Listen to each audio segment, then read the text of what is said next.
स्वागत है आपका कपिल कोड हब में। तो ये हमारी पहली सीरीज होने वाली है जहां हम स्टार्ट करेंगे एडब्ल्यूएस के बारे में कि एडब्ल्यूएस होती क्या है, EC2 के बारे में। ठीक है, तो पहले हम जानें कि लॉन्च करने से पहले हम जाने थोड़े से इसके बारे में। ठीक है, तो ये EC2 होती क्या है। EC2 एक सर्विस है जो सी एडब्ल्यूएस ने प्रोवाइड की है। ठीक है, जिसे हम कहते हैं एक तरह का, आप मान लो कि एक तरह का वर्चुअल सर्वर है जो कि रन कर रहा है क्लाउड में। ठीक है, अब हमने कैसे कैसे करना है, तो हम बिना टाइम वेस्ट किए हम जाएंगे। पहले हम लॉगिन करेंगे अपने डैशबोर्ड में। ठीक है, और वहां पर हम देखेंगे एडोलस के कंसोल के बारे में कि कैसे एडोलस का कंसोल दिखता है। तो उससे पहले आपको क्या करना पड़ेगा, आपको अपना अकाउंट क्रिएट करना पड़ेगा। अकाउंट क्रिएट करने के लिए आप क्या करेंगे कि क्रिएट अकाउंट क्लिक करोगे। तो क्रिएट अकाउंट क्लिक करने के बाद आपको अपनी ईमेल आईडी डालनी पड़ेगी, यानी कि वो ईमेल आईडी जो सी आपने अभी यूज नहीं की इस अकाउंट के लिए। ठीक है, ईमेल आईडी डालिए, अपना नाम डालिए और उसके बाद वेरीफाई कर दीजिए। वेरीफाई करते ही आपके पास आगे जो स्क्रीन आएगी उसमें आपको अपना बेसिक डिटेल डालना होगा। ठीक है, तो फिलहाल हम लोग बेसिक डिटेल डालने के बाद हम आप आगे प्रोसीड करेंगे। तो फिलहाल हम सीधे जंप करते हैं अपने लॉगिन से। जैसे कि अब मेरे पास इसका अकाउंट है, तो मेरे पास कौन सा है, जैसे कि मेरे पास ऑलरेडी अकाउंट है, तो मैं यहाँ पर लॉगिन करूंगा sign into an existing account में। तो यहाँ करते ही आपको क्या करना है, अब मैं जैसे कि रूट यूजर हूँ। ठीक है, क्योंकि मैं मेरे पास इकलौता मैं ही हूँ। ठीक है, अब यहाँ पर मैं अपना ईमेल आईडी साइन इन करूंगा। ठीक है, मेक श्योर दैट कि आप भी अगर अपनी ईमेल आईडी लॉगिन कर रहे हो तो उसको ऑथेंटिकेट कर लें, यानी कि टू स्टेप ऑथेंटिकेशन हो, ताकि कोई आपको कल को कोई रिस्क ना हो। ठीक है, तो अभी हम देखेंगे कि टू स्टेप ऑथेंटिकेशन करने के लिए उसके बाद हम जानेंगे कि आगे कि कैसे होता। हाँ, तो जैसे कि ये मैंने अपना अपना ऑथेंटिकेटर डाला और ये लॉगिन हो गया। ठीक है, जैसे ही लॉगिन होगा तो आपको आपके पास कुछ इस टाइप का डैशबोर्ड दिखेगा। अब इस डैशबोर्ड में आपके पास फिलहाल अगर आपने न्यू क्रिएट किया अकाउंट तो यहाँ पर आपको ब्लैंक दिखेगा। ठीक है, फिलहाल मैं यहाँ पर मैंने ये सर्विसेज यूज कर चुका हूँ, तो इसलिए मेरे पास ये सारी सर्विसेज दिख रही है। ठीक है, तो अभी हमारी पहली सर्विसेज का क्या नाम होगा, और ये हमारा होगा डैशबोर्ड। और यहाँ पर अमेजन का एक अपना चैट बोर्ड है जिसे हम कहते हैं अमेजन क्यू। अमेजन क्यों है कि वो बहुत रेलेवेंट डेटा, जो बहुत रेलेवेंट रिस्पॉन्ड देता है रिगार्डिंग एडब्ल्यू सर्विसेज के बारे में। अगर हमें कुछ भी कंफ्यूजन है, कुछ भी डाउट है, तो हम यहाँ से पूछ सकते हैं। ठीक है, तो ये पूरा डिबग करेगा और आपको एक्सप्लेन करेगा कि भाई यहाँ यहाँ इशू है। अगर आपने मल्टीपल सर्विस या कुछ सिक्योरिटी ग्रुप में कुछ ऐसा कर दिया कि जो आपको हिट नहीं कर रहा, तो आपने क्या करना है, सिर्फ आपने वो क्वेश्चन लिख देना है और ये आपको अपने आप आइडेंटिफाई करके वो देगा। ठीक है, अब जैसे कि हमने स्टार्ट करना है, हमने क्या करना है, हमने अपनी सर्विस सिलेक्ट करनी है EC2 से। ओके, तो ये आपका एक पूरी सर्विसेज है जो सी अमेजन प्रोवाइड करता है। ठीक है, अगर आप ए से लेकर जेड तक, एक्स तक होगा आपके पास सारी सर्विसेज है। ये देखो कितनी सर्विसेज है जो अमेजन प्रोवाइड करता है। तो कहा जाता है कि अमेजन एक ऐसा कॉम्प्लेक्स, शॉपिंग कॉम्प्लेक्स है कि जहां पर आपको हर चीज मिलेगी, ये माना जाता है। और इसलिए नहीं माना जाता क्योंकि ये प्रूव करता है अमेजन अपने आप में। तो आगे हम चलते हैं, अब हम क्या करेंगे EC2 के बारे में। ओके, EC2 का मतलब क्या होता है, इलास्टिक कंप्यूट। ओके, कंप्यूट का मतलब क्या होता है, कंप्यूट का मतलब जाना जाता है कि यहाँ पर रैम और CPU को कॉम्बिनेशन में टास्क परफॉर्म करते हैं। जनरली ये सिस्टम का ये काम होता है, राइट, कि अगर हम कोई भी टास्क रन करते हैं तो वो टास्क कहाँ चलता है, चलता रैम पे है, और रैम के बाद वो चलता कहाँ है, यानी कि रैम ही वो उसको हेल्प करती है रन करने के लिए। अब आगे हम चलेंगे इंस्टेंस के ऊपर। तो ये हमारा इंस्टेंस का डैशबोर्ड रहेगा। ठीक है, यहाँ पर हम क्या क्लिक करेंगे, इंस्टेंसेस को। और इवन यहाँ पर इंस्टेंसेस टाइप भी होगा। इंस्टेंस टाइप्स में क्या है कि इन्होंने अपनी सारे इंस्टेंस टाइप्स के ऊपर डिफाइन कर रखी है कि भाई हमारे पास ये इंस्टेंस पड़ी है, यहाँ पर आप क्या यूज कर सकते हो, उसकी कितनी कॉस्टिंग है, कितनी CPU है, कितनी रैम है, यानी कि उसमें उन्होंने सारा एक्सप्लेन कर रखा है। आपकी मर्जी से यहाँ देखो 100 से ज्यादा इंस्टेंस पड़ी है इनके पास, मोर देन 100, यानी कि अलग अलग ऑपरेटिंग सिस्टम। आपको इंस्टेंस का यहाँ मतलब हो गया कि आप अपने हिसाब से कितना CPU चाहिए आपको, कितनी रैम चाहिए, कितनी नेटवर्क परफॉर्मेंस चाहिए, यानी कि सब कुछ आप अपने हिसाब से सिलेक्ट कर सकते हो। यहाँ पर इनके पास 100 से ज्यादा ऑप्शंस पड़ी हुई हैं। फिलहाल हम कहाँ जाने वाले हैं, हम जाने वाले हैं, हम क्लिक करेंगे लॉन्च इंस्टेंस से। चाहे हम यहाँ क्लिक कर लो या यहाँ क्लिक करो, बात एक ही है। ठीक है, जैसे हम क्लिक करेंगे तो ये हमारा एक लॉन्च इंस्टेंस का एक पॉपअप ओपन होगा। जैसे ये पेज ओपन हुआ, अब यहाँ पर हमें क्या डालना पड़ेगा, हमें अपना नाम डालना पड़ेगा कि हमारे सर्वर का नाम क्या आने वाला है। हम डालने वाले हैं कि ये हमारा फर्स्ट सर्वर है। ठीक है, हम डालेंगे माई फर्स्ट सर्वर। उसके बाद ये सेकंड ऑप्शन आता है जहां पर हमारे पास ऑपरेटिंग सिस्टम चूज करना होता है, OS चूज करना होता है। यहाँ पर अमेजन ने अपने आप एक ऑलरेडी डिफाइन कर रखी है ईएमआई, ठीक है। तो ये नहीं है कि यही है सिर्फ, हाँ यहाँ पर अमेजन के पास बहुत ईएमआई है, यानी कि कुछ है जो इसने इनकी अपनी है, कुछ है जो कम्युनिटी से ले रखी हैं, तो यहाँ पर मिक्सिंग है। जैसे कि हम यहाँ पर क्लिक करेंगे, ये देखो 5,982 EC2 पड़ी हुई है अमेजन के मार्केट प्लेस पे। और जो कम्युनिटी वाली है, जो यानी कि हम लोग, जैसे मैंने कुछ बनाया, ऑपरेटिंग सिस्टम बनाया और मैंने सोचा कि हाँ भी ये अच्छा बन गया, या इसमें मैं भी रिलीज करना चाहता हूँ, तो मैं भी रिलीज कर सकता हूँ यहाँ पर, तो वो यहाँ पर आएगा अमेजन के कम्युनिटी पे। फिलहाल ये यहाँ पर क्या है, AWS की और ट्रस्टेड है। अब यहाँ पर कुछ इंस्टेंसेस हैं जो पेड भी होगी, जैसे कि आप अभी अब देख रहे होंगे कि ये क्या लिखी है यहाँ पर, वेरीफाइड यूजर होगा जो होगा अमेजन का अपना होगा, ठीक है। यहाँ पर ये देखो, ये पेड भी है, ये देखो ये इंस्टेंस पेड है। ये क्या कह रहा है कि भाई ये इंस्टेंस इतने 0.36 पर आवर के बेस पे चलेगी, और अगर आपने साल के लिए लेनी है तो आपको इतना पे करना पड़ेगा। क्या है ये, फायरवॉल है, कौन सा, 40 गेट का। तो ऐसे ही बहुत सारा इसमें यूज पड़ा हुआ है, ठीक है। लेकिन हम लोग क्या करने वाले, हम लोग तो पेड नहीं करेंगे, हम तो फ्री में जाएंगे भाई, हमें तो फ्री में। और ये जो इंस्टेंसेस है यहाँ पर, ये अमेजन के वेरीफाइड प्रोवाइडर्स है, यानी कि अमेजन ने खुद उसको वेरीफाइड किया हुआ है। तो ये हम लोग कौन सा यूज करेंगे, हम लोग यही यूज करने वाले हैं, अनटिल और अनलेस कि अगर आप कह रहे हो कि भाई हमें कुछ ऐसी स्पेसिफिकेशन चाहिए कि जहाँ पर हमें ये चाहिए पर्टिकुलर इंस्टेंस टाइप, जहाँ पर या ये ऑपरेटिंग सिस्टम ही चाहिए, तो आप यहाँ पर सर्च कर सकते हैं, ठीक है। और कम्युनिटीज में आपको कुछ वेरीफाइड मिलेंगी, कुछ अनवेरीफाइड मिलेगी, यानी कि वो मिक्स मैच मिलेगा, ठीक है। हम यहाँ पर कैंसिल कर रहा हूँ, और हम लोग बाय डिफॉल्ट हम कौन से ऑपरेटिंग सिस्टम पे जाने वाले हैं, हम जाएंगे उबुंटू में। उबुंटू यानी कि लिनक्स एनवायरनमेंट, इवन यहाँ पर अमेजन का ये अपना लिनक्स है, बेसिकली जो अपना लिनक्स इन्होंने बना रखा है। ये मैक यूज करना चाहते हो, उबुंटू यूज करना चाहते हो, विंडो, ये भी लिनक्स है, रेड हैट ये भी लिनक्स है, और जेबीएन। मतलब इन्होंने हमें ऑप्शन दे रखी है कि आपको कौन सा चाहिए भाई। उसके बाद अच्छा ठीक है, ये सिलेक्ट करने के बाद हमें यहाँ पर मिलेगी सर्विसेज, यानी वर्जन, ubuntu का वर्जन, यानी कि आपको कौन सा वर्जन चाहिए। तो जैसे कि अभी रनिंग जो सा वर्जन है वो 24 चल रहा है, ठीक है। अगर मैं 24 पे जाऊंगा, मैं क्यों पुराना जाऊँ ना। अब नेक्स्ट ऑप्शन आता है हमारे पास इंस्टेंस टाइप को चूज करने का, ठीक है। ये कह रहा है कि हाँ भी कंफर्म करना है भाई, तुम्हें चाहिए ना ये, भाई हाँ चाहिए, चाहिए क्यों नहीं चाहिए, अगर ये मिलेगा तभी तो हम काम करेंगे आगे, नहीं तो कैसे काम करेंगे, ठीक है ना।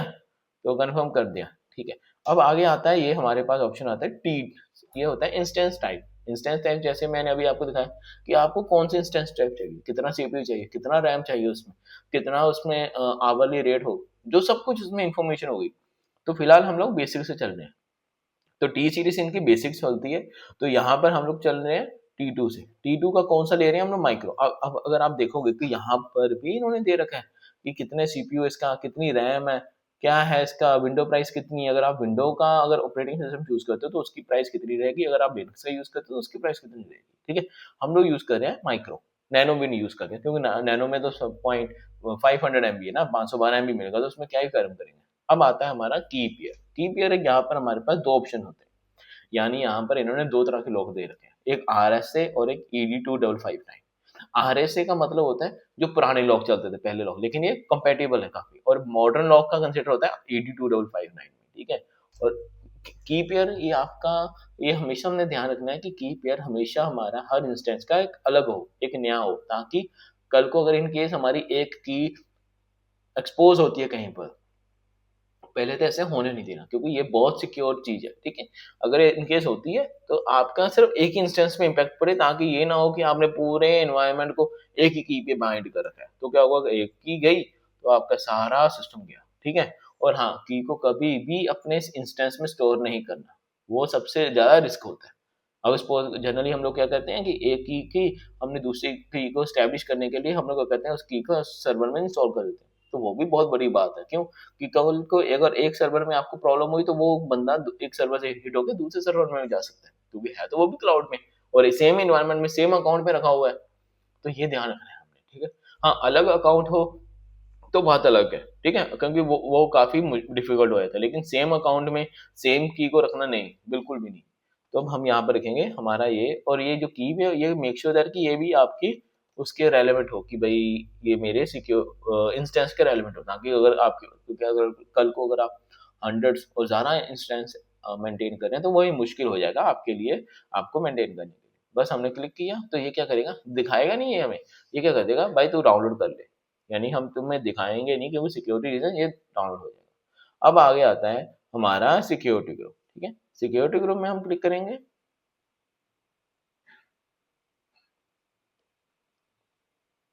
ये आ गया हमारा नया सिक्योरिटी ग्रुप। तो सिक्योरिटी ग्रुप बाय डिफॉल्ट ऐसा आता है, ठीक है। अब हमने की पेयर सेलेक्ट कर लिया, अब हमें सेलेक्ट करना है सिक्योरिटी ग्रुप। अब हमें सिक्योरिटी ग्रुप का नाम चेंज करेंगे, वो क्या करेंगे, जो हमने रखा है अपना इंस्टेंस का नाम, हम लिखेंगे माई फर्स्ट सर्वर और सिक्योरिटी ग्रुप, बस हमने बस इतना ही लिखना है, ये नहीं कि सर्वर माइनस एस जी, ठीक है, बस इतना लिख दिया और यही हमने डिस्क्रिप्शन में डाल देना है, बस हो गया। और अभी हमने क्या रखना है, पोर्ट हमने रख देना 22, ताकि, और हमने अभी एनीवेयर रख सकते हैं, यहाँ पर हम लोग कस्टम रख सकते हैं, कस्टम यानी कि सपोज करके मैं इंस्टेंस क्रिएट कर रहा हूँ किसी पर्टिकुलर पर्सन के लिए, ठीक है, तो उसके लिए उसका पोर्ट डाल सकता हूँ, डिफाइन कर सकता हूँ आईपी एड्रेस। और अगर मुझे अपना चाहिए तो मुझे अपने के लिए क्या करूँगा, सिर्फ अपना सेलेक्ट करूँगा तो वो अपने अपने आप आ जाएगा, ठीक है। तो फिलहाल हम लोग यहाँ पर एक पोर्ट डाल रहा हूँ, और उसके बाद हम आगे चलेंगे, यहाँ पर आ गया स्टोरेज। स्टोरेज अभी के लिए हमें कितना चाहिए, हमें 8 GB से चलेगा, क्योंकि अभी हम देखेंगे कि इसको इंक्रीज कैसे करें। और हमें और कोई फाइल सिस्टम अभी कौन सा चाहिए, S3 फाइल चाहिए या EFS चाहिए, FSX चाहिए, नहीं हमें अभी कोई नहीं चाहिए। और ये ऑप्शन होता है विंडो जहाँ पर आप इस टाइप की, आप जैसे सपोज आपने सेटिंग कर दी, आप चाहते हो कि भाई मुझे ना 4 इंस्टेंस क्रिएट करनी है, लेकिन कॉन्फ़िगरेशन सेम होना चाहिए उनका, ठीक है। तो ये एक हेल्प करता है कि आपको कितने नंबर के इंस्टेंस चाहिए, 2 3 4 जितने डाल दोगे, क्लिक करोगे लॉन्च पे, यानी कि रिपीट कम करने से बेटर है कि सिर्फ एक बार आपको ये डिफाइन करना है, इसके लॉन्च पे क्लिक करोगे तो ये ऑटोमेटिकली आपकी 4 ID असाइन हो जाएंगी, यानी कि आपकी 4 इंस्टेंस क्रिएशन हो जाएगा। अभी ये पेज आ गया जहाँ पे इंस्टेंस क्रिएट हो रही है हमारी, देखा। अब ये हमें एक आईडी देता है, और हाँ, एक हर इंस्टेंस की एक यूनिक आईडी होती है जो अमेजन प्रोवाइड करता है, ओके। और अमेजन का नाम होता है अमेजन रिसोर्स नेम, ये उसके बेसिस के ऊपर चलता है, जैसे हम कहते हैं ARN। तो ये रही मेरी इंस्टेंस आईडी, और ये हमेशा यूनिक होगी इंस्टेंस आईडी, ठीक है, कभी भी सेम होती। और ये होती है AMI आईडी। AMI आईडी मतलब मेरी ऑपरेटिंग सिस्टम की आईडी, ठीक है, ऑपरेटिंग सिस्टम की आईडी, यानी कि ये आईडी हमेशा सेम रहेगी।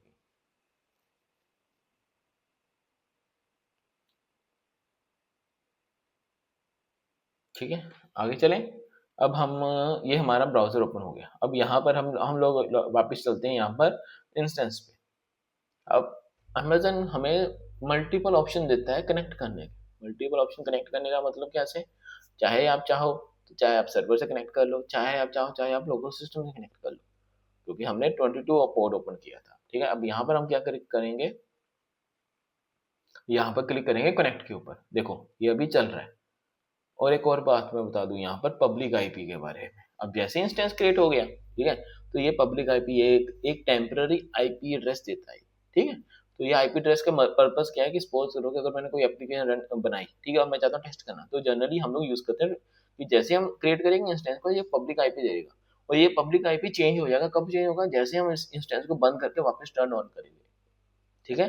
तो ये ध्यान रखना है, अगर आप गलती से आपने अगर ये पब्लिक आईपी आप किसी डोमेन में कॉन्फ़िगर कर रहे हो, ठीक है, और इन केस ये इंस्टेंस आपकी चेंज होगी, तो क्या होगा कि वो कनेक्शन आपका टूट जाएगा।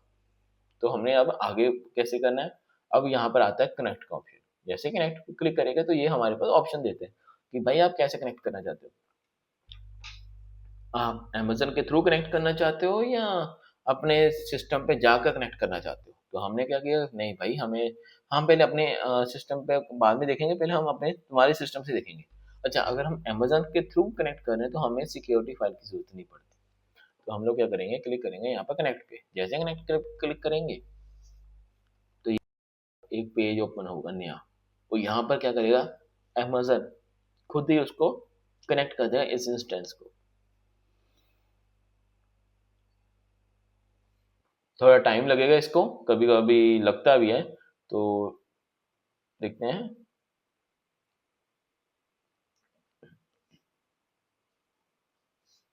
कहाँ गया,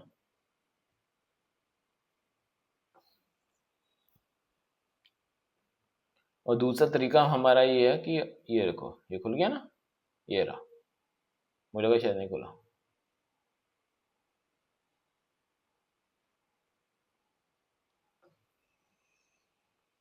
वापिस से करते हैं। मेरे ख्याल ये हुआ नहीं कनेक्ट, शायद फेल हो गया या कुछ दिक्कत आई होगी इसको, क्योंकि ये अमेजन का अपना है तो इसमें हम लोग कुछ नहीं कर। और हाँ, मेक श्योर दैट जो सा आपका यूजर नेम है ना वो उबुंटू होगा, रूट नहीं होगा। तो इन केस अगर आपने यहाँ पर रूट लिखा हो तो वो आपने हटा देना, ठीक है। यूजर नेम हमेशा उबुंटू होगा अगर आप उबुंटू ओएस यूज कर रहे हो, ओके। हाँ, मैं फिलहाल उबुंटू का लिनक्स यूज कर रहा हूँ तो ये उसका ये होगा Ubuntu operating system, root user Ubuntu होगा। ये लो, ये हो गया। दिख रहा है, ये कह रहा है कि स्टैब्लिश कनेक्शन। ये थोड़ा टाइम लगाता है कि भाई लोडिंग होने में, स्लोली बस स्लोली, स्लोली बस स्लोली, क्योंकि ये कनेक्शन बिल्ड कर रहा है। ये कनेक्शन बिल्ड कहाँ से कर रहा है? अपने टर्मिनल से हमारे जो आईपी एड्रेस है उसके थ्रू ये कनेक्शन बिल्ड कर रहा है कि कौन सी इंस्टेंस चूज किया, सब कुछ वो एक कनेक्शन बिल्ड करेगा। और ये देखो, ये हमारा आ गया नीचे पब्लिक आईपी, हमारा प्राइवेट आईपी।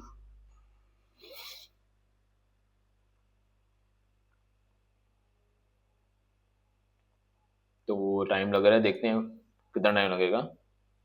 ओके, वेट करते हैं। ये आ गया, देखा आ गया। अब ये क्या है कि अब यहाँ पे हम लोग क्लोज कर सकते हैं। और ये इन्फॉर्मेशन के लिए कि भाई ये आपका ये आईपी है और ये आपका प्राइवेट आईपी, ठीक है। अब हमने क्या करना है, यहाँ पर एलएस लिखना है सबसे पहले तो। अब देखोगे कि आप ये हमारा एक सर्वर का कंसोल ओपन हो गया। कंसोल ओपन हो गया कि अब हम यहाँ पर कुछ भी कर सकते हैं। पहले हम सबसे पहले हम अगर हम उबुंटू यूज करते हैं, सबसे सबसे पहले हमारा क्या काम होता है? हमारा काम होता है हम अपडेट करें उसको, ठीक है ना। अपने ऑपरेटिंग सिस्टम को अपडेट अपडेट करें ताकि जो भी उसका लाइब्रेरीज पड़ी हैं, जो जो भी है वो एक बार अपडेट हो जाए। तो हमने हिट किया अपडेट का, ये अपडेट हो गया। बस हो इसमें, क्योंकि ये डाउनलोड करता है जो नई अपडेट है उसके बाद उसको इंस्टॉल भी करता है, ठीक है।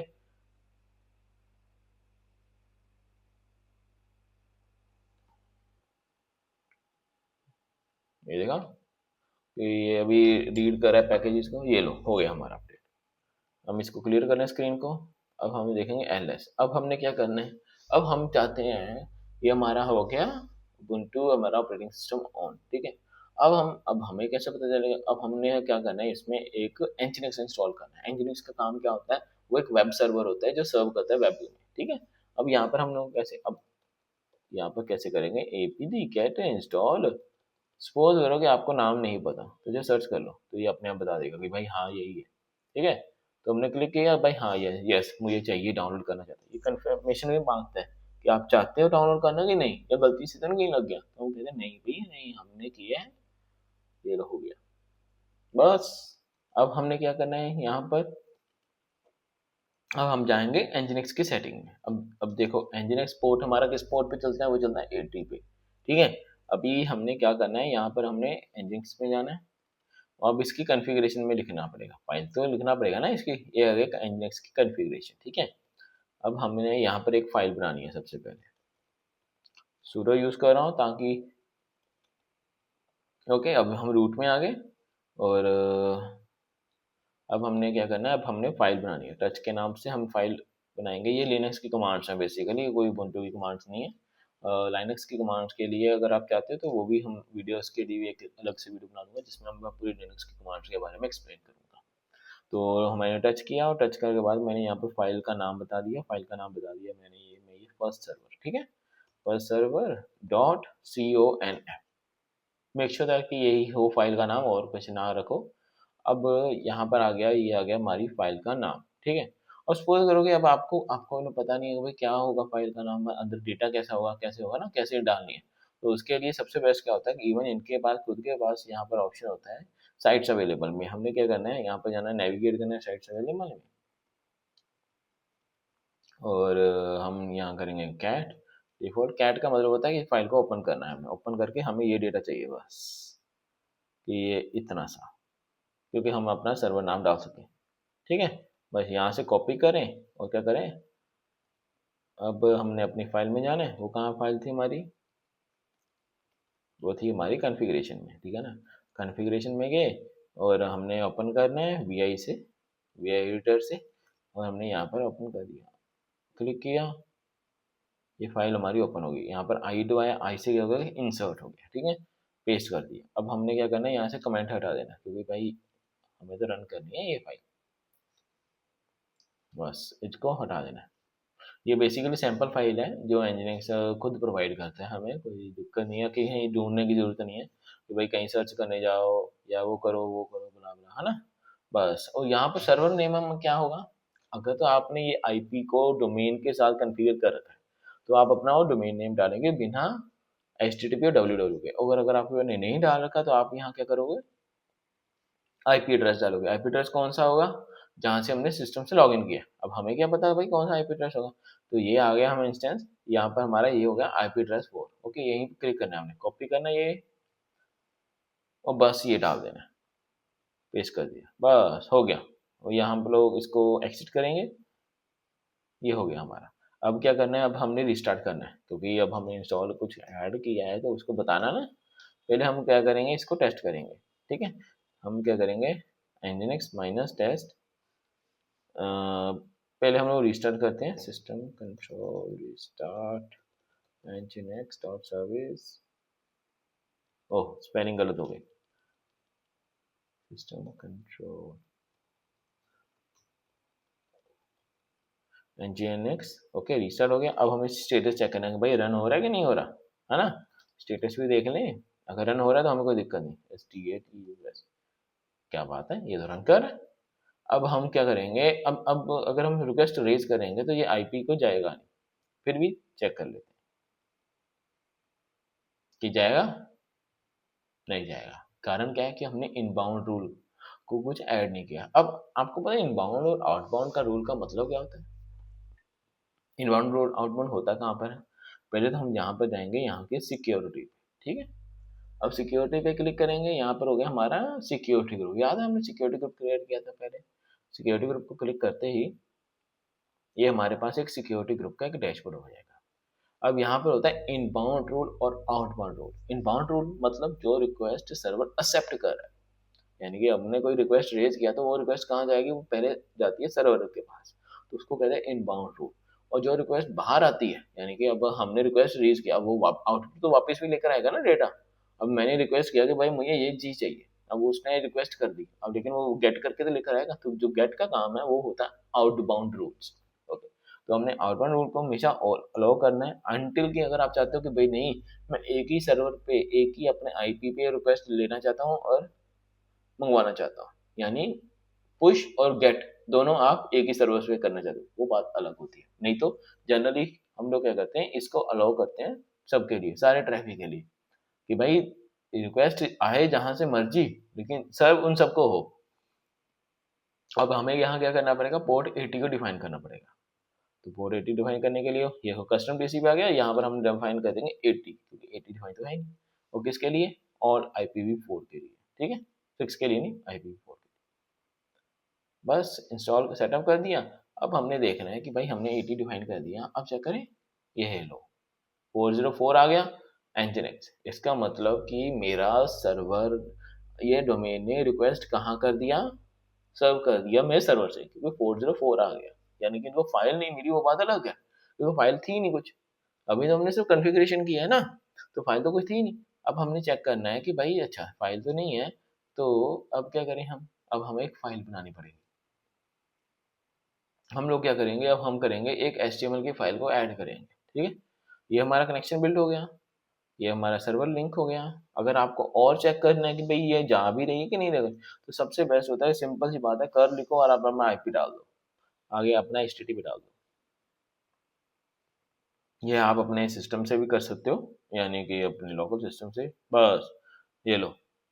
कर्ल का मतलब क्या होता है कि भाई ये सर्वर का रिस्पॉन्स आ रहा है कि नहीं आ रहा, वो आपको एपीआई की तरह का बता देगा कि भाई हाँ यूआरएल से आया, ये आया यूआरएल से। देखो, ये यहाँ पर एक्चुअली ये यहाँ पर एचटीएमएल में दिखा देगा कि नॉट फाउंड है, ये है, ये है, ये। इनकेस अगर यहाँ पर वेब पेज होता तो इसका भी एचटीएमएल दिखा देता। बेसिकली एचटीएमएल में आपको एक रिस्पॉन्स निकाल के दिखा देगा, तो यानी कि रिस्पॉन्स हमारा चल रहा है, ठीक है। तो ये है हमारा EC2। अब हम आगे, ये हमारा कनेक्शन बिल्ड हो गया, ठीक है। अब हम आगे देखेंगे कि भाई कनेक्शन तो बिल्ड हो गया, अब हमने क्या करना है, अब हमने इसमें सेटअप करना है HTML पेजेस, ठीक है। अब सपोज करो मैं चाहता हूँ कि कोई HTML टेम्पलेट डालना चाहता हूँ। अब उसके लिए मैं क्या करूँगा कि अपने गिट से अपना कोई HTML का यूज़ करूँगा, ठीक है। जैसे कोई मेरे पास पड़ी हुई है कोई एक रेपो जिसमें मैंने HTML के पेजेस डाल रखे हैं, तो मैं चाहता हूँ गिट से वो कन्फिग कर लूँ, क्लोन करके इसमें डाल दूँ। तो उसमें मैं यूज़ कर लेता हूँ ये वाली, ये वाली सही है, ठीक है। तो ये रेपो यूज़ कर रहा हूँ मैं। तो यहाँ पर मैंने क्या किया, कॉपी, ठीक है, कॉपी कर दिया। अब मैं सर्वर पर गया वापस अपने, यहाँ पे गया। अब मैंने यहाँ पहले मैं वापस आया, ठीक है, मेरा कनेक्शन बिल्ड हो गया। अब मैंने कहाँ जाना है, वार में, उसके बाद डब्ल्यू में और एच में। हम लोग यहाँ पर डिफ़ॉल्ट पेज में रखने वाला हूँ मैं, जैसे कि एक हो यहाँ पर ये पेज डला हुआ है एनजीएक्स का, ठीक है। तो मैं चाहता हूँ कि भाई यहीं पर एक पेज और डाल दूँ, नहीं तो फिर मुझे वो क्या करना पड़ेगा, अपनी रूट डायरेक्टरी में अपना पाथ चेंज करना पड़ेगा बस। तो जो सा पाथ होगा वो वहाँ रिडायरेक्ट हो जाएगा। तो मैं क्या करता हूँ, पहले क्या करता हूँ, इसमें गेट इनिट, अब गेट इनिट करूँगा तो क्या होगा, गेट एम्प्टी कर दिया उसने, एक इनिशियलाइज कर दिया कि एम्प्टी रिपो। हमने क्या करना है, नहीं भाई हमें तो गेट क्लोन करना है। और हाँ, अगर आपको गिट के बारे में भी जानना है तो प्लीज़ बताएं मुझे, मैं आपको गिट के बारे में पूरी एक वीडियो बताऊंगा और बना दूंगा, जिसमें पूरा गिट के बारे में, हर कमांड के बारे में, कैसे यूज़ होती है, कैसे नहीं होता, कैसे कैसे काम होती है, पूरा एक्सप्लेन होगा, ठीक है। हमने यहाँ पर किया, ये मेरी आ गई रेपो। क्योंकि ये रेपो क्यों आ गई बिना ऑथेंटिकेशन के, क्योंकि ये रेपो पब्लिक है, यानी कोई भी आप उठा के इसको ले सकते हो। तो ये आ गया मेरा प्रेजेंट वर्किंग डायरेक्टरी में क्लिक करूँ तो ये आ गई मेरी प्रेजेंट वर्किंग डायरेक्टरी, ठीक है। अब मैं क्या करूँगा, इसको कॉपी कर लूँगा, इस पाथ को, बस। क्योंकि मेरा पाथ ये है, चाहे जो मैं इसके अंदर ये index dot H T M L इसको मैं बाहर भी निकाल दूँ तो क्या होगा, मुझे जरूरत ही नहीं पड़ेगी कुछ करने की। फिलहाल मैं इसको पाथ को कॉपी करूँगा और मैं कहाँ जाऊँगा, अपने वापस अपने एनजीनिक्स लोकेशन पे। और यहाँ पर मैं कहाँ पर करूँगा, अपनी जो सी मैंने अपनी नई फाइल बनाई है। अब ये आ गया आपको रूट, रूट का आ रहा है ये Dava W W dot slash, ठीक है। हमने यहाँ पे क्या करना है, यहाँ पर हटा, हमने देखो, जब तक मैं आई नहीं दबाऊंगा यानी इंसर्ट नहीं करूंगा तब तक ये चेंज नहीं होगा, ठीक है। आप देखो, आप कुछ भी करते रहो, डिलीट करते रहो, कुछ भी करते रहो, कुछ नहीं होगा। देखो इंसर्ट लिखा होगा नीचे, तो मैं क्या करूंगा भाई, इसको चेंज करो और मेरा पाथ डालो, ये ये कर दिया पेस्ट, अनलॉक शॉट, यहाँ पर आ गया, ठीक है। मैंने अपना पाथ डिफाइन कर दिया। अब मैं क्या करूँगा, और स्केप दबा के डब्ल्यू पी डाल दूंगा, डब्ल्यू पी मतलब हो गया सेव हो गया, और एग्जिट हो गया फाइल। डब्ल्यू का मतलब होता है सेव होना और क्यू का मतलब होता है एग्जिट, हमने दोनों डाल दिया तो इसलिए एग्जिट। अब फिर से हम क्या करेंगे, रीस्टार्ट करेंगे सिस्टम, क्योंकि हमने कुछ चेंजेस किए ना इसमें, जब भी हमें चेंज करना है एनजीनिक्स फाइल में, हमें रीस्टार्ट करना ही करना है। तो हम क्या लिख रहे हैं, system control restart N G I N X. I hope visible हो रहा है ये। मैं देखता हूँ अगर ये जूम हो सके तो थोड़ा सा ना, ब्राउजर है ना ये, हाँ हो गया, ठीक है। अब हमने nginx dot S E R V I C E, ठीक है, बस इसको हिट कर देना है। अब वापस हम जाएंगे अपने पेज में, अब देखेंगे कुछ आया कि नहीं आया। हमने जो पेज आ रहा था वो आया, ये लो जी, ये हमारा आ गया वेबसाइट, यानी कि इमेजेस नहीं आए मेरे ख्याल में, क्योंकि सोर्सेज में नहीं आया होगा, या इमेज वगैरह लिंक नहीं होगा, तो वो कोई बात नहीं। अ, अच्छा, हमारे पास दो पेजेस थे उसमें, एक का नाम था index dot H T M L, दूसरे का नाम था index H T M L, है ना इसमें। हाँ, तो कोई बात नहीं, चलो इमेजेस नहीं, तो ये हमारा एक आ गया टेम्पलेट। अब इमेजेस क्यों नहीं है भाई, वो भी फिक्स कर ही देते हैं। तो वो क्यों नहीं आया, तो ऐसे करते हैं, एक बार यहाँ पर देख लेते हैं। तो यहाँ पर भी नहीं हुआ होगा इमेजेस का ना, तो हम क्या करेंगे, यहीं पर अपना कोड एडिट कर देंगे, इसको क्लिक करेंगे भैया। तो ओ अच्छा, देखो, ये देखा, पाथ ही हमारा हमने गलत दे रखा है, ये मैंने उठाया W3 से, ठीक है। W3 जो अच्छा काफ़ी राउंड है, तो मैं प्रमोट नहीं करा किसी को, बट ये मैंने उठाया वहाँ से। तो मैं क्या करूँगा, W3 स्कूल से उठाऊँगा, और मेरे ख्याल में ये इसका डोमेन आगे आएगा शायद, फ्री में यहाँ पर मिल जाता है तो टेम्पलेट उठा लेते हैं। तो हमें क्या करना है, इसका डोमेन ऐड आ गया, इसको एक बार ऐड करके ऐसे करते हैं। पहले इसको यहीं पे इंस्पेक्टर एलिमेंट करके देखते हैं कि अगर हम डोमेन नाम ऐड करते हैं तो आ जाएगा कि नहीं आएगा। और हमने क्या किया, इसको ऐड किया,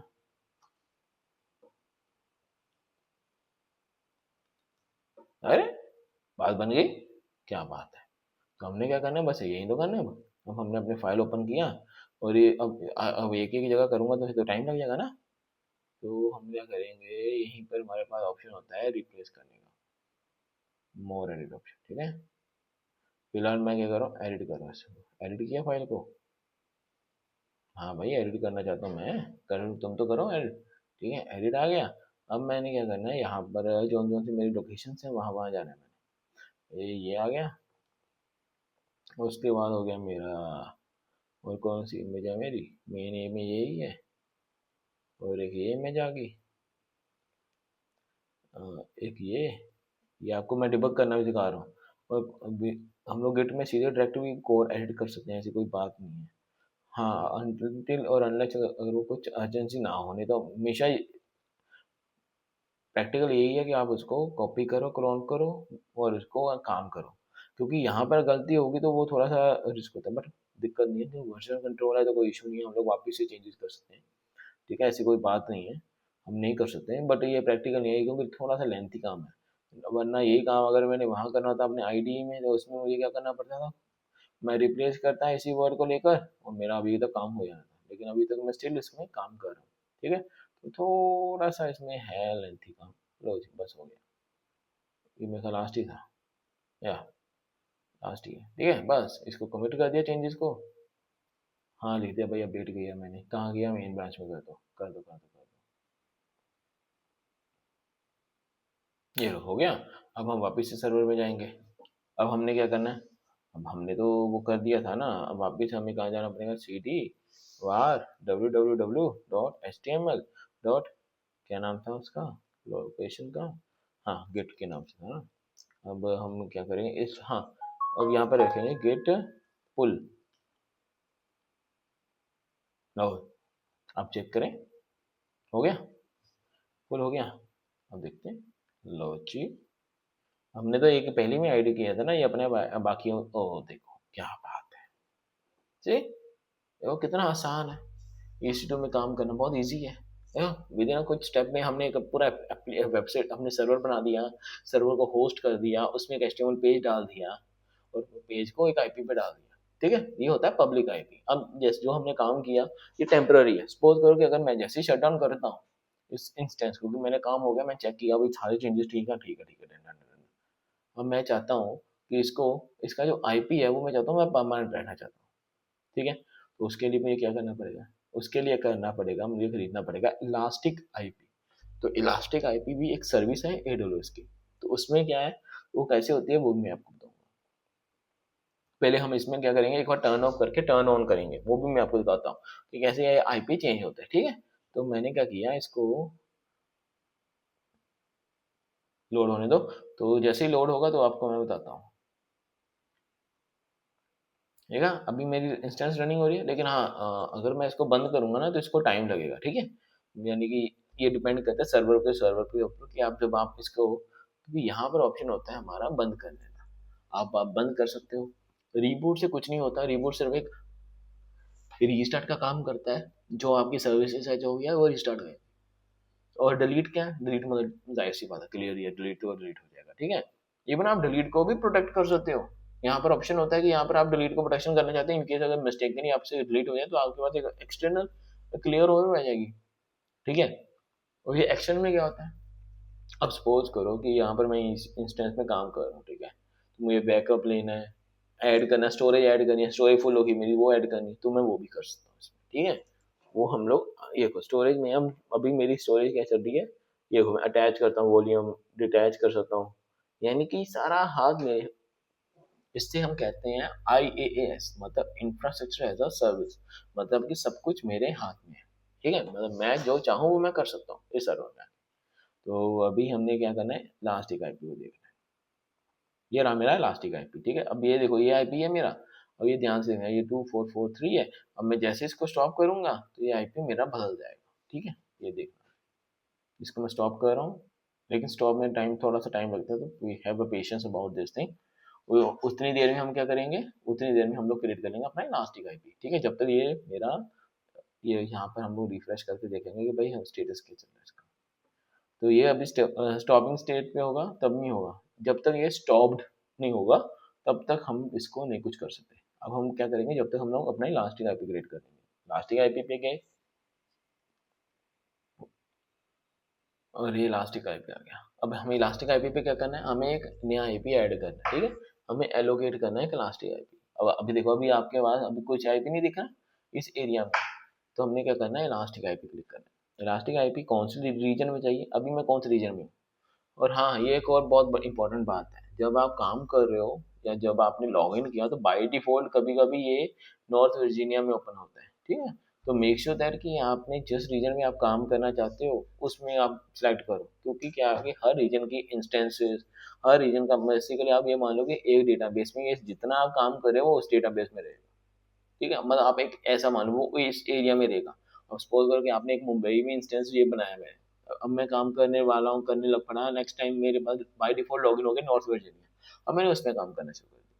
अब क्या होगा, मुंबई में का जो काम है वो ऐसे ही रहेगा। और हाँ, जब हम लोग ये एक बहुत इंपॉर्टेंट बात है S3 बकेट के टाइम पे, वैसे मैं अभी बता रहा हूँ, जब हम लोग S3 बकेट को डाल देंगे भाई नॉर्थ वर्जीनिया में और अपने इंस्टेंस को डाल देंगे मुंबई में, अब वो कनेक्शन जो बिल्ड करेंगे तो वो कॉस्ट भी ज़्यादा आएगी। तो मेक श्योर दैट कि आपके जो S3 बकेट है और जो आपका इंस्टेंस है, मेन इंस्टेंस है, वो सेम लोकेशन पे हो, तो ताकि वो कॉस्ट कम होती है इससे। ठीक है, अब हमने ये app AP south hyphen minus, ठीक है, अब ये आ गया।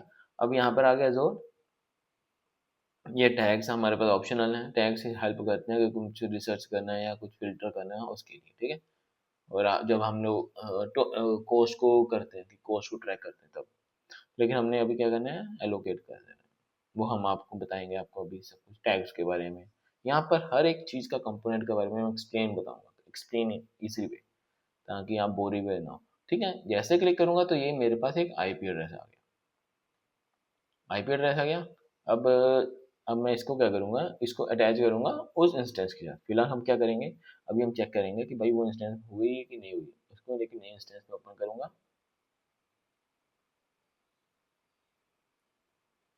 यहाँ पर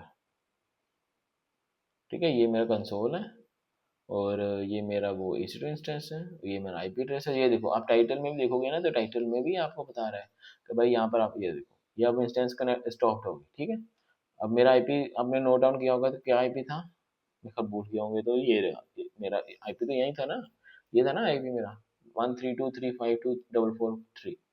अब मैं अगर इंस्टेंस को टर्न ऑन करता और मैंने इंस्टेंस को किया तो भाई स्टार्ट कर दो, वैसे हमने बंद कर दिया था, अब स्टार्ट हो। और हाँ, एक वो भी गलत फहमी है कि भाई हम लोग जनरली लोग कहते हैं कि भाई इंस्टेंस को स्टॉप कर दो तो कॉस्ट नहीं आएगी, वो गलत बात है।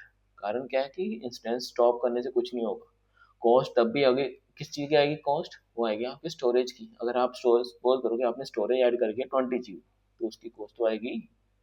इंस्टेंस स्टॉप कर दिया कोई बात तो लग गया, लेकिन स्टोरेज डेटा जो आप यूज़ कर रहे हो अमेजन का, तो अमेजन कहता है कि भाई तुम मेरे कुछ भी यूज़ कर लो, कॉस्ट तो आए देनी पड़ेगी पैसे तुम्हें। ठीक है, अब ये पेंडिंग पे चला गया तो टाइम लगेगा। ये देखो, मेरा नया आईपी क्या आया, 43205942 5। अब मेरा पुराना आईपी क्या था, ये था मेरा पुराना आईपी। तो ये क्या होगा कि जितनी बार मैं टर्न ऑन टर्न ऑफ करता रहूंगा, तो ये मेरा आईपी चेंज होता रहेगा।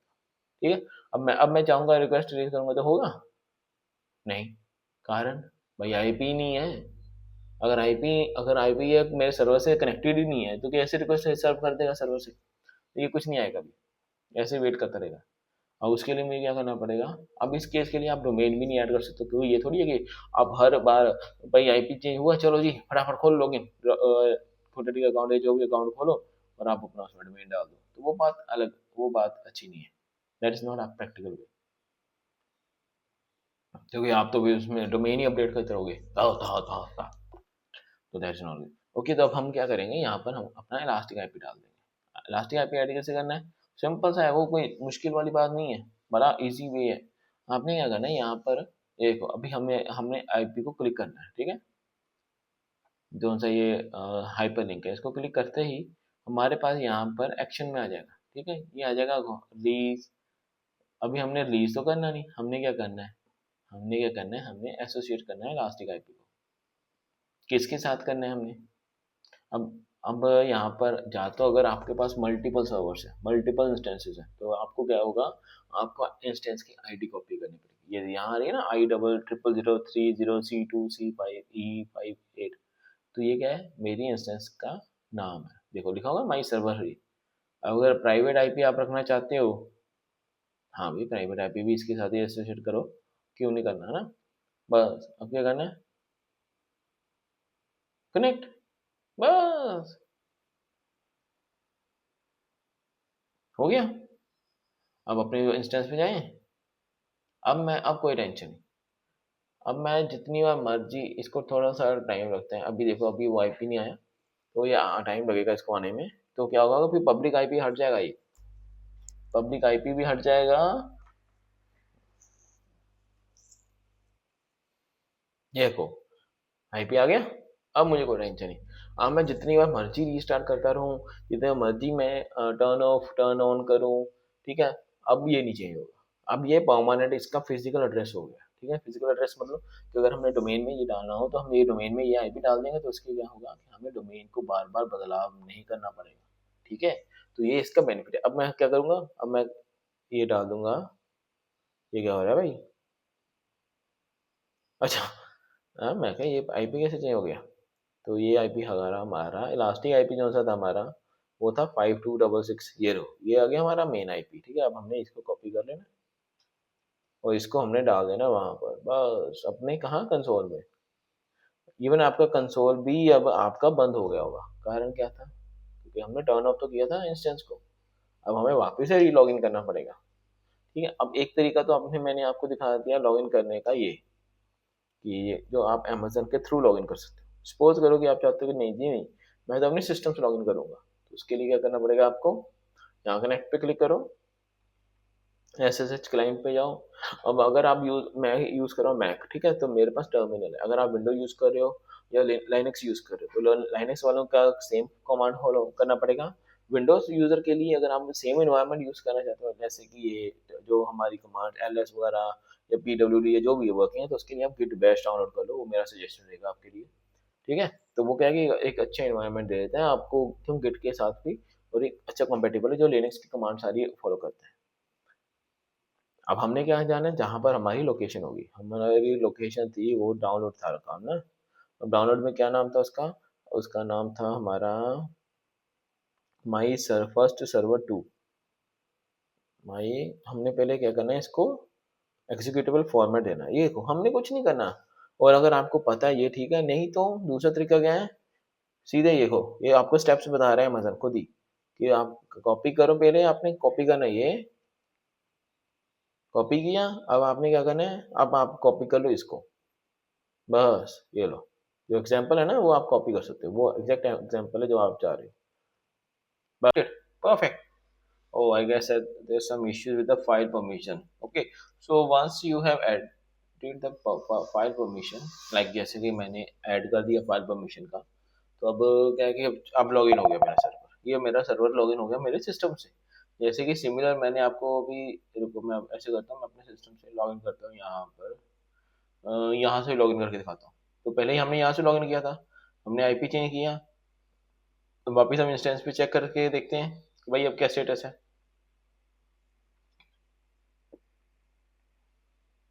तो अभी इंस्टेंस मेरी होगी रनिंग स्टेट में। ये जूम इन किया हुआ है मैंने, जो इसलिए इतना बड़ा बड़ा आ रहा है, थोड़ा जूम आउट करते हैं इसको थोड़ा सा। ठीक है, उसी कुछ है ना, या दैट्स फाइन। सो इतना ठीक है। तो अभी हम ये रिफ्रेश किया, ये आ गया, ठीक है। ये मेरा नया आईपी, ये हमारा इलास्टिक आईपी आ गया। ये हमने सिस्टम से लॉगिन कर लिया अपने सर्वर से, यानी मेरे डेस्कटॉप से। और ये हमने यहाँ से क्लिक किया था तब, तो यहाँ से भी हम लॉगिन कर सकते हैं, ठीक है, जैसे हमने पहले पहले लॉगिन किया था। देखा, तो हमने क्या किया, ईसी टू क्रिएट किया। ईसी टू क्रिएट में हमने इलास्टिक आईपी ऐड किया, उसमें हमने एक nginx इंस्टॉल किया। nginx इंस्टॉल करने के बाद हमने क्या किया, हमने क्या किया, उसमें वेब पेज इंस्टॉल किया। वेब पेज को इंपोर्ट किया हमने कहाँ से, गिट से। गिट के बाद अब हमने, अब क्या करना है, अब क्या पेंडिंग रह गया था हमारा, क्योंकि हमने अब आईपी किया ना, अब आईपी ये वाला आईपी डालना पड़ेगा ना हमें नया कॉन्फ़िगरेशन में। तो इसको कॉपी करेंगे। अब हम अपने इससे करेंगे C D T C N G I N X और कॉन्फ़िगरेशन फाइल, यहाँ पर हमने इसको ओपन करना है वी आई एडिटर से। ओ, तो ये रखो, ये मेरा अभी जो सर्वर नेम है ये पुराना वाला है, जो सा पहले पड़ा था। लेकिन अभी हमने इलास्टिक आईपी डाल दिया तो ये आ जाएगा, ठीक है। अब इसको चेंज कर देना है, इसको डिलीट मारा, अपडेट किया नया, एस्केप किया, डब्ल्यू क्यू किया।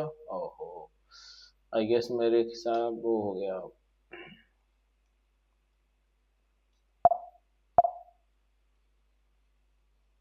कोई बात नहीं,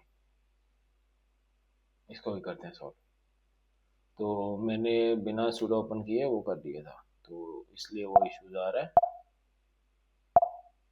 तो कोई बात नहीं, हम अभी कर लेंगे इसको भी सॉल्व, ठीक है, कोई ऐसी बड़ी बात नहीं है।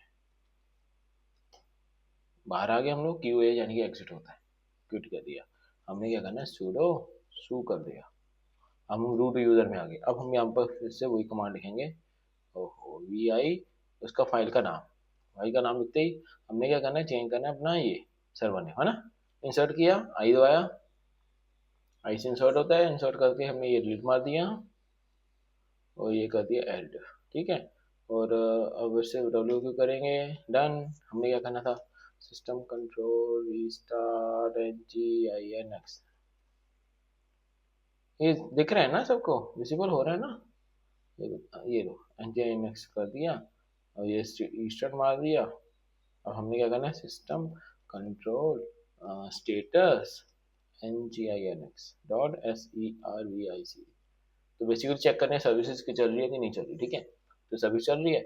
अब हम जाएंगे अपने ब्राउजर पे, तो ये मेरा भी यूआरएल नहीं ओपन हो रहा था क्योंकि पुराना था, तो अभी हम डालेंगे नया यूआरएल, नया यूआरएल हिट करेंगे, क्या वो रिस्पॉन्ड करेगा, करेगा, ग्रेट। हमने क्या कर दिया, हमने एक EC2 इंस्टेंस क्रिएट किया, टेम्पररी आईपी हटा के उसमें एक परमानेंट आईपी एड्रेस डाल दिया। अब ये चाहे मैं ये आईपी को मैं चाहे डोमेन के साथ मैप कर दूं, तो ये मेरा डोमेन के साथ ये एप्लीकेशन मेरी वेबसाइट लाइव हो गई है। यानी कि अगर आपको भी अगर ये ऐसा करना चाहते हो तो आप भी कर सकते हो, ठीक है। देखो कितना इजी है वेबसाइट को होस्ट करना सर्वर पे यूजिंग AWS सर्विसेज पे। तो हमने क्या करना है, बस यही करना है, ओके। तो अब आगे हम लोग आगे ऐसे और वीडियोस देखने के लिए प्लीज सब्सक्राइब चैनल। अभी हम इसके बाद हम आगे देखेंगे कि S3 बकेट को कैसे कनेक्ट करना है, ठीक है। तो वो मैं आपको अपनी अगली वीडियो में ऐड करूंगा, तो प्लीज मीनवाइल जब तक आप subscribe the channel, okay. Just try do one thing, एक बार आप ट्राई करके देखो अपने एंड पर कि ये कोड कैसे वर्क करता है, क्योंकि जब तक आप ट्राई नहीं करोगे तब तक कैसे पॉसिबल हो पाएगा, ठीक है। तो ये मेरा सजेशन रहेगा कि एक बार आप लॉग इन करो, अकाउंट को क्रिएट करो और ट्राई करो। ट्राई करने के बाद एक बार चेक करो, अगर वर्क होता है तो ग्रेट है। और प्लीज़ मेरे कमेंट में बताएं कि आपके साथ आपने कौन कौन सा पेज बनाया और कैसे बनाया। और हाँ, एक और बात, जब हमने ये सारा काम कर दिया उसके बाद हमने क्या करना है, क्लीनअप। क्लीनअप का प्रोसेस बहुत जरूरी है, क्यों क्यों क्यों क्लीनअप का, अभी हम क्लीनअप भी करके दिखाता हूँ। क्लीनअप का प्रोसेस इसलिए जरूरी है क्योंकि अब ये चार्ज भी करेगा, पैसे का होगा ये, ठीक है। माइट भी अगर आप जब नया अकाउंट करोगे तो वो फ्री टायर होगा, तो लेकिन ये चार्ज होगा। तो अब हम क्या करेंगे, क्लीनअप। क्लीनअप के लिए कैसे करना पड़ेगा, सबसे पहले कुछ नहीं करना है, इसको स्टॉप करना है इंस्टेंस को। ये स्टॉप की जरूरत भी नहीं है, सीधे सीधे क्या करो, टर्मिनेट करो। हमें इसको हमें चाहिए नहीं। तो मैं ये आपको बताऊंगा जरूर कि जब हमने कोई काम किया उसका क्लीन अप कर देना है, हमें साफ सफाई कर देनी है, ताकि हमें पेमेंट ज़्यादा ना देना पड़े अमेजोन को, ठीक है। क्योंकि हमने ये लर्निंग पर्सपेक्टिव में देखना है, ठीक है। अब जैसे कि ये शटिंग डाउन हो गया। अब हमने एक एक हमने क्या बनाया था, सिक्योरिटी ग्रुप बनाया था। अब अच्छा, हमारे हमने क्या क्या चीज़ें बनाई हैं वो कैसे देखेंगे हम, तो यहाँ पर क्लिक करेंगे ECU का डैशबोर्ड में। जैसे डैशबोर्ड को क्लिक करोगे तो आपके पास एक कंसोल ओपन हो जाएगा रिसोर्सेज, जिसमें आपको शो करेगा कि कितने रिसोर्सेज कौन कौन से यूटिलाइज किए गए हैं एक इंस्टेंस बनाने के लिए। तो जैसे कि एक आप देख रहे होंगे कि प्रोसेस आ रहा है, ये आपको कह रहा है कि भाई 2 की पेयर बने आपके पास, हमारे पास 3 सिक्योरिटी ग्रुप है, एक इलास्टिक आईपी है, एक इंस्टेंस है और एक वॉल्यूम है। अब हमने अब इलास्टिक आईपी को हमने क्या करना है, रिलीज करना है, हमने उसको डिलीट मान दिया। अब हम इसको कैसे हटाएंगे, तो सबसे बेस्ट है इसको आईपी को ओपन करना, यहाँ पर एक्शन पे जाना, यहाँ पे क्या कहते हैं ना, रिलीज, यानी कि आईपी को निकाल दो, छोड़ दो। हम रिलीज कर दिया आईपी को। हाँ, अब क्या है, अब ये कह रहा है कि कोई आईपी फाउंड ही नहीं है, हमने रिलीज कर दिया कि भाई हमें आईपी चाहिए। और उसके बाद हमने क्या करना है, डिलीट, हमने की पेयर डिलीट करनी है, तो ये भी हमने डिलीट करना है। तो नेटवर्क और सिक्योरिटी में जो जो कुछ है हमें एक बार चेक करना है। अब देखो ये मेरी की पेयर्स बनी हुई है, ठीक है। अब जैसे मैं 2 की पेयर है, तो मैं क्या चाहता हूँ, वैसे ये फ्री है, मतलब इसका कोई चार्ज नहीं होगा, बट मैं पूरा क्लीनअप दिखा रहा हूँ आपको, ठीक है। इसका कोई चार्ज नहीं है की पेयर्स का, कि भाई, और यहाँ पर टाइप करना है DELETE, डिलीट, बस। ये उनके लिए है जो अगर अगर आप क्लीनअप करना चाहते हो, नहीं तो आप अपना अगली वीडियो आप चेक कर सकते हो, ठीक है। आप अपना क्रिएशन कर सकते हो और वो देख सकते हो, लेकिन मैं अभी इसे आपको क्लीनअप करके आपको दिखाऊंगा।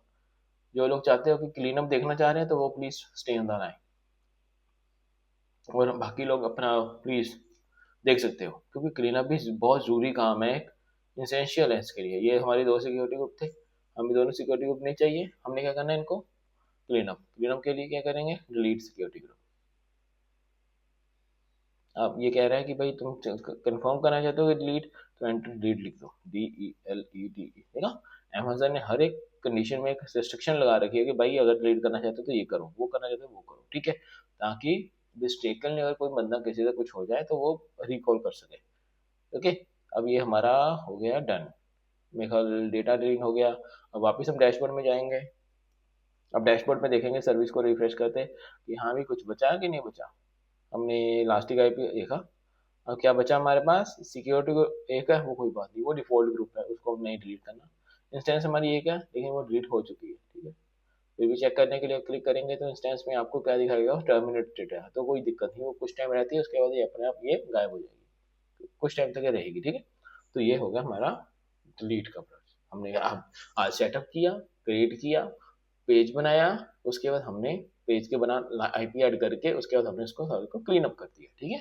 तो ये आज का था video. Okay, thank you for everyone, and please subscribe my channel Kapil code hub, ऐसी और मजेदार वीडियोस देखने के लिए, इंफॉर्मेटिव वीडियोस देखने के लिए, ठीक है। Okay, thank you, bye bye.